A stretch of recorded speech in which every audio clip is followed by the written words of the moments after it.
इस समय मैं प्रगति मैदान के बाहर खड़ा हूँ। ये वही प्रगति मैदान है जहाँ देखा गया था कि G20 समिट हुआ था, पर आज प्रगति मैदान के बाहर कुछ लोग इकट्ठे हुए हैं। इन लोगों का कहना है कि ये यहाँ G20 समिट के मेंटेनेंस स्टाफ के लोग हैं।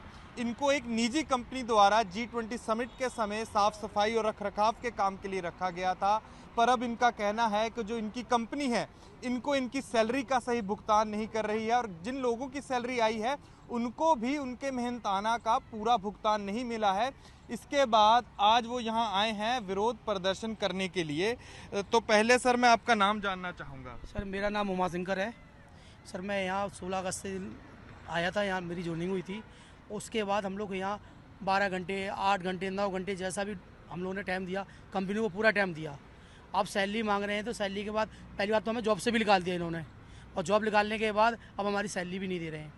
सैलरी दी है इन्होंने से कल बड़ी जिद कर करके सैलरी मंगाई है, कंप्लेंट हुई, जब सैलरी दी है तो मात्र 2700 रुपये सैलरी दी है हमारी पूरे महीने में। आपको कितनी सैलरी पर इन्होंने बोला था रखी? सर हमारा 16,000 रुपये बताया था। हमने अपनी टीम, हमारी जो ऑनर है, मालिक है जो हमारी, मैंने कल उनसे फ़ोन पे बात करी तो वो कह रही है मैंने 15,000 के लिए 15,000 रुपये दूंगी मैं।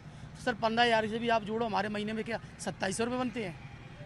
हमारा नहीं, हमारे सारे लड़कों का यही हाल है। किसी का 1500 आया, किसी का 2,000 आया, किसी का 3,000 आया। अब इनसे बोल रहे हैं तो कहते हैं कभी 2 बजे के बाद बात करेंगे, कभी कहते हैं अब वर्दी का कट गया, जूते का कट गया, कैप का कट गया, अकाउंट खुलाया बैंक का उसका भी कट गया।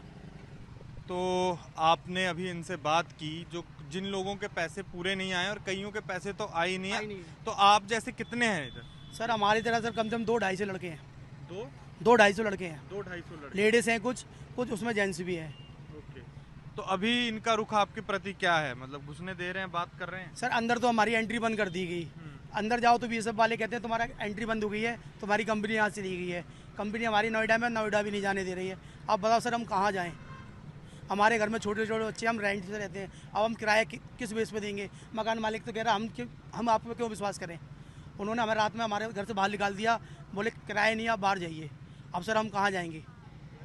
अब आप लोग बताइए। हम आप लोगों के सारे खड़े हुए हैं, कंपनी के सारे खड़े हुए हैं। कंपनी को हमने G20 में रात दिन 3 दिन लगातार नाइट ड्यूटी करी है, भूखे प्यासे, हमें खाना भी नहीं दिया गया, फिर भी हमने किया। हम लोगों को सब फैसिलिटी के लिए बोला गया था आपको बेड दिया जाएगा, आपको बाथरूम की सुविधा दी जाएगी नहाने की। 3 दिन तक यहाँ नहाया भी नहीं हम लोगों ने, कंटिन्यू ऐसे ही काम करते रहे परफ्यूम लगा के। अब अपना पैसा मांग रहे हैं तो सब कोई HR यहाँ को भाग जाता है, कोई सुपरवाइजर वहाँ को भाग जाता है। सुपरवाइजरों से बात करो तो सुपरवाइजर सीधे मुँह बात कर रहे हैं और गाली भी देते हैं। बोलो, वो कहते हैं मैं तनख्वाह नहीं बनाता हूँ, तनख्वाह बना रहा है HR से बात करो। अब सर हम लोग कहाँ जाएँ? तो आप और भी रोजगार में मतलब लगे हुए थे, मतलब पार्ट टाइम काम करते थे, इधर कैसे थे? नहीं सर, हम लोग और दूसरी जगह काम कर रहे थे 13,000 रुपये में। अब हम लोगों ने सोचा यहाँ 16,000 है, भाई महंगाई के टाइम में 3,000 रुपये बढ़ के मिल रहे हैं तो अपना है ही काम करेंगे।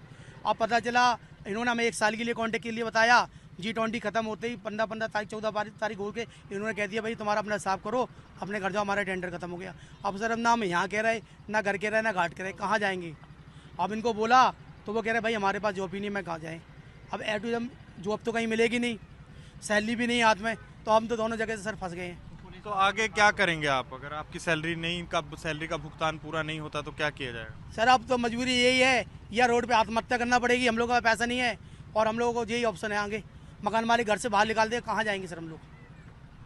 तो आप देख सकते हैं इस समय जो लोग हैं वो ये परेशान हैं। ये वही लोग हैं जो अंदर साफ़ सफाई करते थे। इनको एक प्राइवेट कंपनी प्रिस्टाइन यूटिलिटीज़ द्वारा रखा गया था और इस कंपनी को ठेका था अंदर की मेंटेनेंस का, पर इनकी कंपनी पर सीधा सीधा आरोप है कि इनकी कंपनी ने इनके मेहनताने का भुगतान नहीं किया। उसके कारण ये आज यहाँ इकट्ठा हुए हैं और प्रदर्शन कर रहे हैं। अनमोल नाथ बाली की नई दिल्ली से रिपोर्ट।